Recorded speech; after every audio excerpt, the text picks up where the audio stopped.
విజయ్ దేవరకొండ రష్మిక మందన పెళ్లి జైపూర్లో జరిగిందనమాట 26వ తారీఖు. ఆ తర్వాత విజయ్ దేవరకొండ తన సొంత ఊరు తెలంగాణ అయితే రావడం జరిగింది.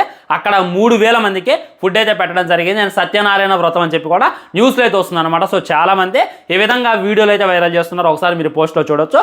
చేసేదేమో సత్యనారాయణ వ్రతం, నాన్ వెజ్ అలా పెడతారు మీరు అని చెప్పి చాలా మంది పోస్ట్ చేయటం అది ఇది చేస్తున్నారనమాట.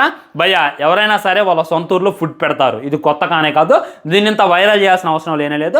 కిరణ్ అబ్బోవరం అన్న ఆయన పెళ్ళప్పుడు ఎన్ని మామిడి తోటల్లో ఎంతమందికి ఫుడ్ పెట్టిండు, అప్పుడు ఎవరు వైరల్ చేయలే. కానీ మరి ఇప్పుడు ఎందుకు పని కట్టుకొని వైరల్ చేస్తున్నారని చెప్పి నాకైతే అర్థం కావట్లా. ఇది నార్మల్ థింక్. సొంత ఊరిలో భోజనం పెట్టని నికృష్టుడు ఉండడు పెళ్లి చేసుకుంటే. ఇదైతే గుర్తుపెట్టుకునేటటువంటి ప్రయత్నం చేయండి.